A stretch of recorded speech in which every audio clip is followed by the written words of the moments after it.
Okay. All right. Independent, dependent. So here's the deal. You've got mutually exclusive and not mutually exclusive over here.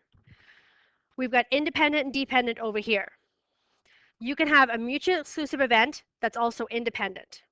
You could have an independent event that's also not mutually exclusive.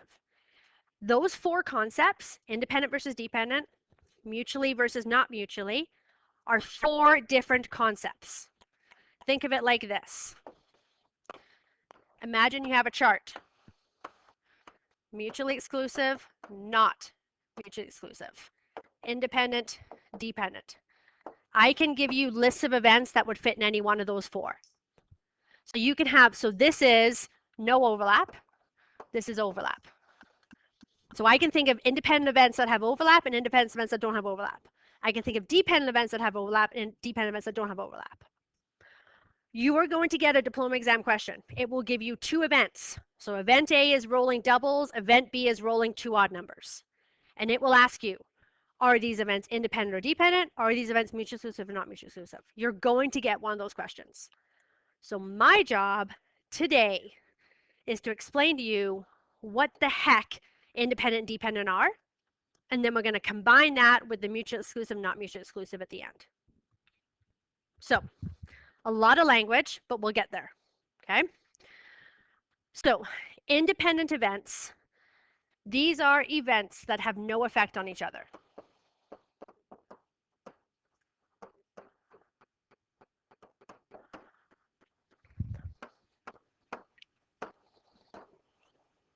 So they happen independently of each other, okay?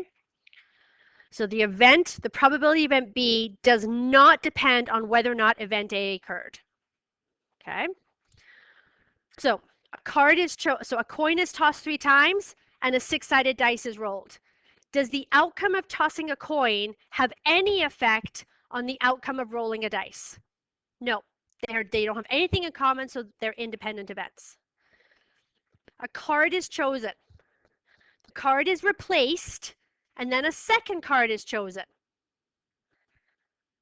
When you see the word with replacement, that is independent events because the second event is not affected by the first event. Okay? Dependent events. These events do affect each other.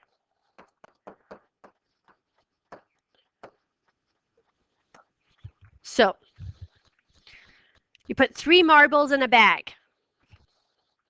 1 marble is selected, but you put that in your pocket.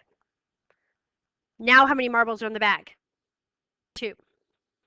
So let's say there's a red, a green, and a yellow. What's the probability of picking a red on the first pick? 1 out of 3. You put that ball in your pocket. What's the probability of picking a green on the next pick? 1 out of 2, because the first event affects the second event. Independent would be 1 in 3 for your first pick. You put it back. Shuffle it up. 1 out of 3, because the first has not affected the second.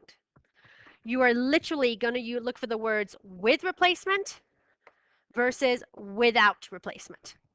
Those are the keywords you're looking for. Can we keep going through the bell? Okay. Yep. That's fine. Just get up and go. Yep. Okay. So here's some scenarios. So this should be, oh shoot, I didn't put the page number down. Sorry. So I'm going to guess around 140 something, 150. Lesson 5 it should be. So go to lesson 5. Lesson 4. Oh yes, it is lesson 4. Yes.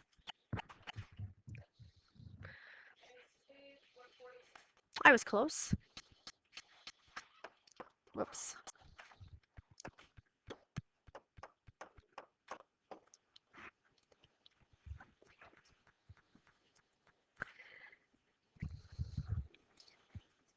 Okay. So the experiment is rolling a die and tossing a coin. The first event is rolling a 2. The second event is tossing tails. So you have to ask yourself, does one event have any effect on the outcome of the other event?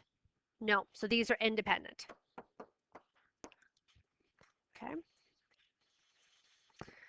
The experiment is choosing 2 cards without replacement. So again, what this means, it means you're going to select 1 card, put it in your pocket, and then select another card.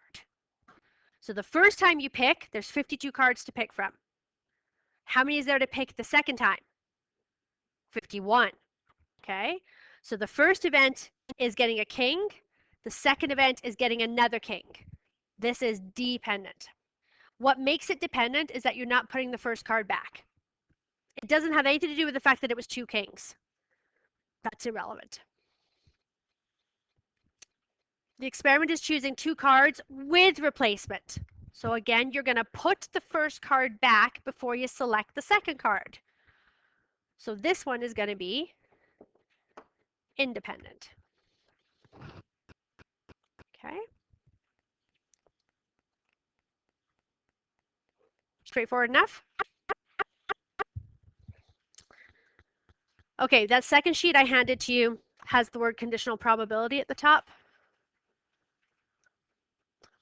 Okay, conditional probability is just another word for dependent events.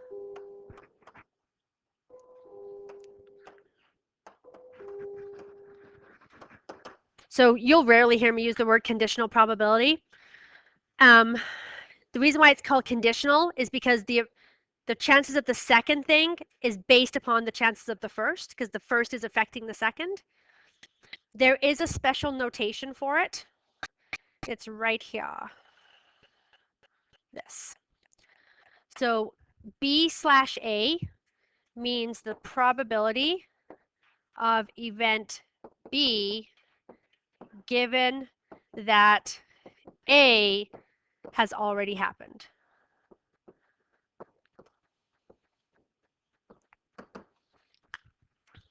Okay? So B/A means find the probability that B has happened, but keep in mind A has already happened. If they were independent events, B is not affected by A, so we wouldn't use that notation. Okay? So the second thing here, it just talks about mutually exclusive versus not mutually exclusive versus independent dependent. So they're not the same thing. So the concept of mutually exclusive involves whether or not 2 events can occur at the same time. So mutually exclusive has no overlap. Not mutually exclusive means that there's overlap. Yeah. Independent dependent is whether or not the first event affects the second event. If it doesn't affect it, it's independent. If it does affect it, it's dependent. Okay? Mutually exclusive, not mutually exclusive. All of these questions will use the word or. Independent and dependent, all those questions use the word and. Or means add, and means times. So remember in perms and columns, I kept saying, is it or is it and? Is it or is it and? I was trying to train you for this. Okay? Focusing on whether you're using the word or whether or not you're using the word and. So we'll do examples of this. It will become clearer when I show you the math behind it. But if you think about it, I don't like using the word common sense with you guys because some of you are like, my mom tells me I didn't have any common sense. So you're all smiling because you know it's true. I don't have secret microphones into your house, I promise. But it is common sense. Like, I want you to think of, is there overlap, yay or nay? That's the mutually exclusive, not mutually exclusive. Does the first event affect the second event? That's independent versus dependent. Where you can't use your common sense is if we just give you some numbers of a scenario without explaining the scenario. In other words, we just provide you with math. Then in order to be able to determine this, we have to use our formulas, but they're on the formula sheet, and we'll get to that probably not today, probably tomorrow. Okay. Okay, so on your formula sheet, okay, you've got these formulas. So the probability, so this should be in your notes, okay? Did I miss a page? No. The independent dependent, where's that formula? Oh, there is independent. Okay, maybe I'm just doing it in a different order. Okay, so I'm doing the dependent events first.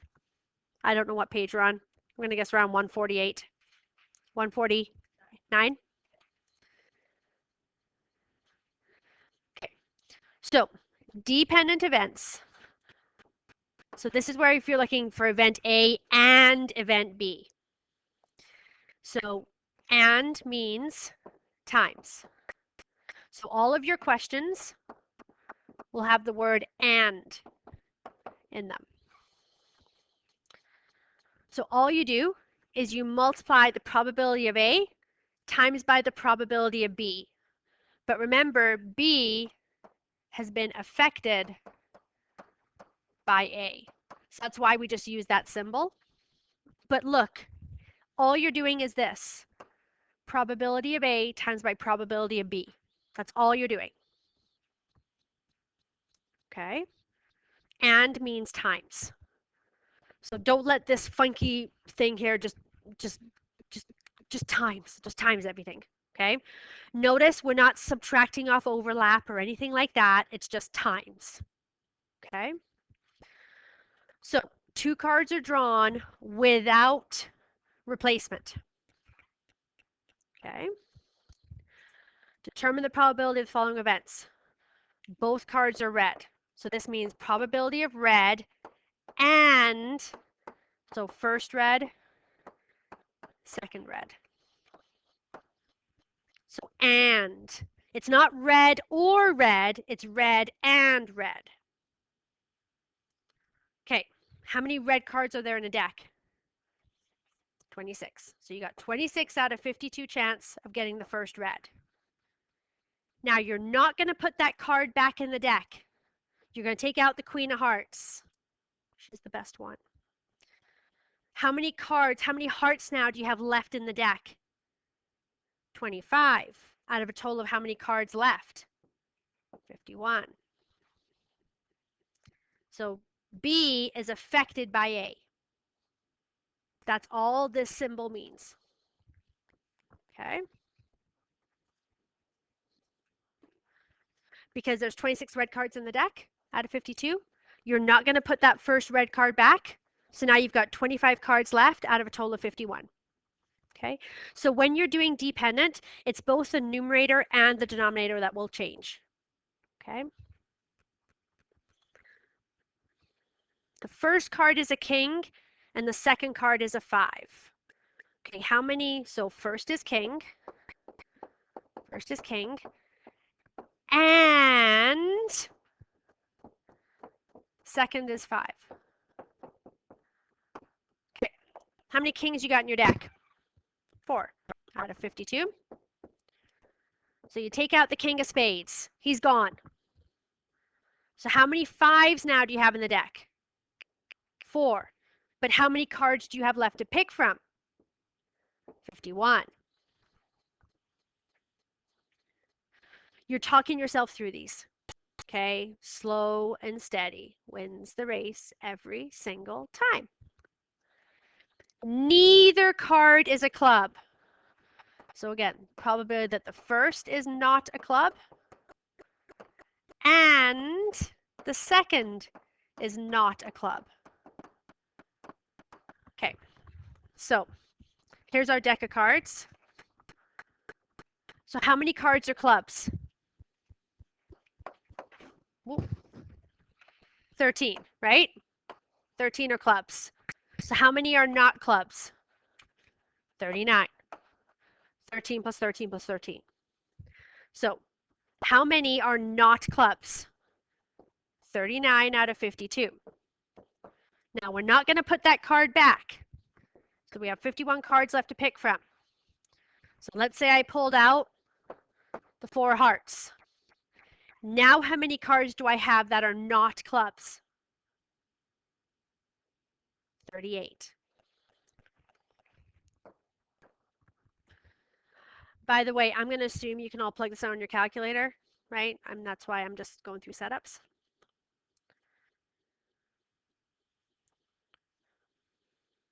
Okay.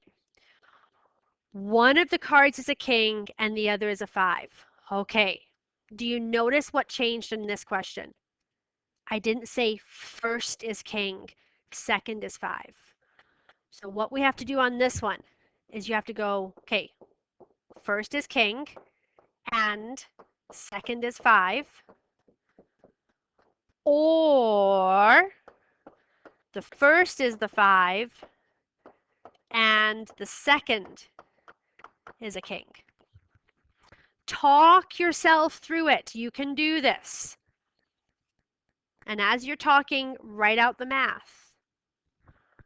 And is times or is add.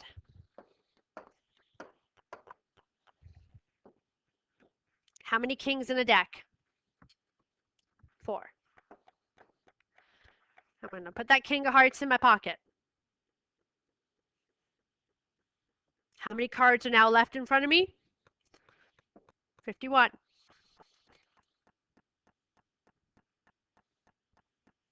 How many 5s do you still have in your deck? 4. Okay. Is there any overlap between selecting a king and selecting a 5? No.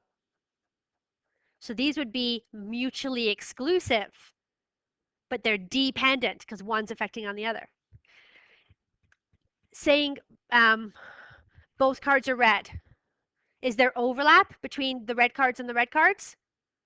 Yes, so these are not mutually exclusive because there's overlapping cards, and they're dependent because you didn't put one back. Okay, they're different ideas. Do you have overlap, yay or nay? Are you putting something back or not? How many 5s in the deck? 4. How many kings in the deck? 4. Notice it's the same for each one. That's not always going to be. It depends on what the restriction is I'm putting in the question. So you would just punch that monstrosity in, get out the decimal percent, whatever you feel comfortable with. Okay, independent. The formula did not change. And means times. The only difference is, whoops, let me move you out of the way here. What will I just do? Okay, A and B, A and B. A times B, A times B. It's the same formula. The only thing is we just write this one in that funky way to show that B is being affected by A. But it means nothing. You can cross this out. I don't care if you use it or not. It's just A times B, A times B, A times B. On this one, B was affected by A. On this one, 2 cards are drawn with replacement. That means you put the first card back. You put the first event back. So the first event has absolutely no effect on the second event because you put it back. Both cards are red. So probability that the first is red and second is red. How many reds do you have? 26 out of 52. So you picked out a red 5 hearts. You put it back. So how many red cards do you now have to pick from again? 26 out of 52. Do not skim read these questions. Sometimes a highlighter can be your best friend, with replacement, without replacement. Okay. The first card is a king and the second card is a 5.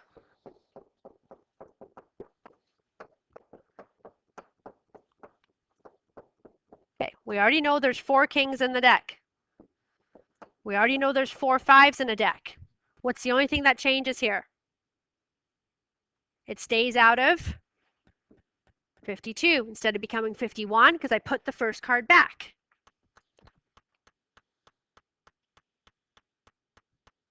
We won't worry about C. It's not that we can't do it. You're just getting, I'm assuming you're getting the hang of this, right? You're understanding the concept. So this is the frustrating part. If I was giving you your final exam, if diplomas did not exist, wouldn't that be a wonderful world? If the diplomas didn't exist, I would think it's fair game to give you guys card questions because they do work really well in this unit. But like I said, the diploma will probably stay away from them just because kids who've never seen a deck of cards are an unfair advantage on those types of questions. But the workbook does do a lot of card questions because they are really good practice for this. But this is, whoop, this is probably more like what you're going to get. Okay. So the probability that Sophia will pass math this semester is 0.7, and the probability that she will pass English is 0.9. These events are independent. So what that means is that her chances of passing math have no effect on whether or not she'll pass English, right? They're not dependent on each other. Determine the probability that she will pass math and English. So it's just probability in math and probability English. It's this simple. 0.7 times 0.9. Okay. Do you understand there's only 2 outcomes? You can either pass or you can not pass. Right? There's no, well, I kind of passed. No, you either got over 50 or under 50, right? So pass math and not English. So what's the probability that she's going to pass math? 0.7. What's the probability that she won't pass English? 0.1. Because she'll either pass or fail. Math or English. So now this is from yesterday. Or means add. So probability of math plus the probability of English. Now, do we have overlap? There's no overlap mentioned, so we're going to assume there isn't any. Okay. Oh, no, sorry, there is overlap. How do I know that there's overlap? What does overlap mean? Use your words. Instead of saying overlap, I can use the words both pass. Right here. This is the both pass. Think about it. Could she pass both math and English? Yeah. So that's the overlap. So passing math, passing English, minus passing both.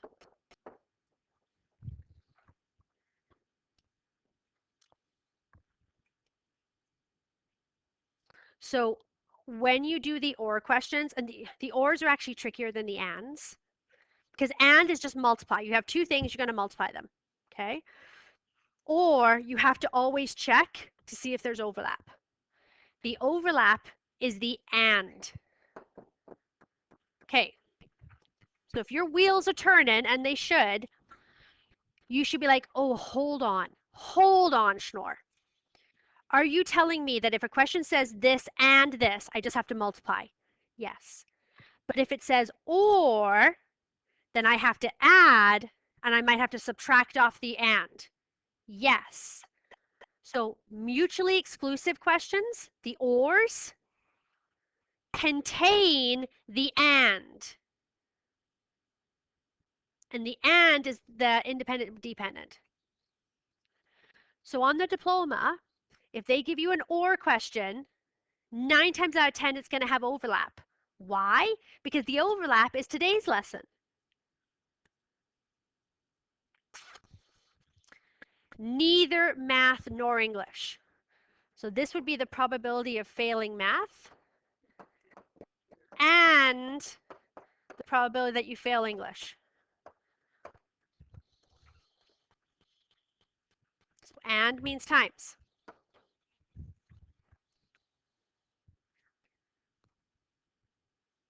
Now, what's the chance of failing math? 0.3, because it's 0.7 to pass, so 0.3 to fail. English is 0.1. Here's where this question can come tricky. And honestly, this never occurred to me until I had a student last semester point it out. They said, yeah, but Schnorr. Or, why aren't you adding? Because neither this nor that doesn't mean this or that. It means this and that. It's the not this and the not that. You have to take the English language and rework it for you. Yes. Sorry, Melissa. Same. So you guys know I'm not a fan of English class. It's got nothing to do with teachers. It's just I love to read, but I don't like being told A, what to read, and B, I really hate it when people want to dissect what I've read. That's my issue. I just want to enjoy reading for the sake of reading. High school did not make that allowable. So I have a bad taste regarding that. But you really need to have a strong language grasp here, because you can't just focus on the word nor and see or. You got to think, okay, if I were to use my normal speaking language, this means I have failed math and I have failed English. And. Okay. So there's that. All right. So they can make it a more mathematical question instead of a context-based. I think we'll leave it at this. I think this is our last one. So it says a number is selected from the first 10 natural numbers. Ooh, I'm going to so biff it one of these days. Ooh, hold on. Natural numbers is 1 to 10, not 0. 0 is whole. Okay. So we did all those definitions of number systems in the set theory. Okay. Consider the events M is a prime. Okay. What are your prime numbers? 2, 3, 5, 7, not 9, but 11's beyond 10. Okay. N is odd. Okay, you should all be able to do this. 1, 3, 5, 7, 9. The universal is 1 to 10. So if you want to do this as a Venn diagram, I'm not saying you have to. Is there any overlap between M and N? Yes, we've got the 3s and the 5s and the 7s. So 3, 5, 7 would go here. And then you've got the 2 here. And then you've got the 1 and the 9 here. And you've got 4, 6, 8, 10. There. So some of you like visual, some of you like lists. We're making accommodations for you both. Okay? 3, 4, 5, 6, 7, 8. Yeah, that's all the numbers. Okay. Determine the probability that a prime number is chosen given that an odd number is chosen. Okay. Prime number is chosen given that an odd number is chosen. So this is M's, this is the N's. Okay.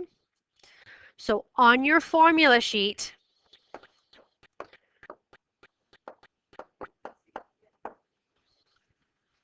okay, you want to use different numbers, different letters? Okay.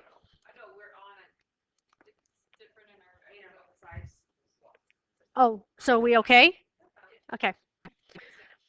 So the only place that this formula appears on your formula sheet is right here with this. So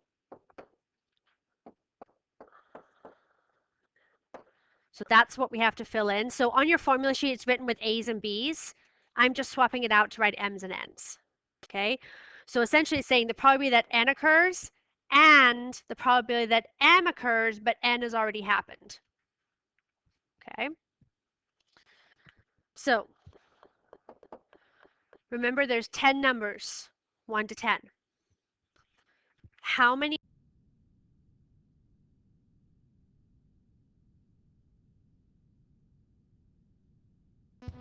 Five out of 10.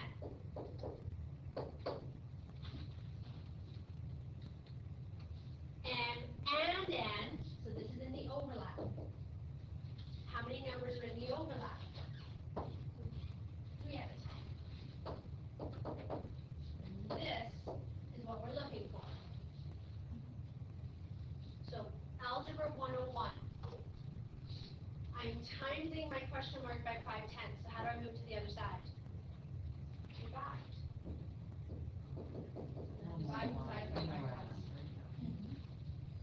So, oh, I am plugged. Oh, who knows how long I've been without sound. I'm not reloading the lesson. They'll figure it out. They can watch the diagram. So 3/10 divided by 5/10. I have no idea what that answer is.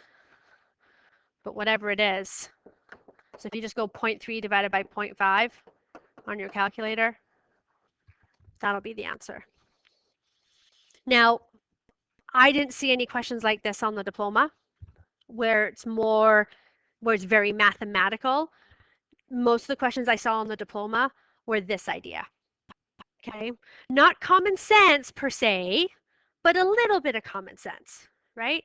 Where you have to understand, right, if I'm not passing, therefore I'm failing, right? And you have to change the wording of the question to decide if you should be adding or if you should be timesing. Okay. Morgan, I'll come back to this slide. Just give me a quick second here. I just want to make sure. Okay, so here's the assignment, number 1, and then 6 to 10. There you go, Morgan. Okay, so number 1 and 6 to 10. Now, don't X out the others because we will circle back to some of them. But these are the problem-solving kind of context questions that line up kind of with what we were doing in class. Okay.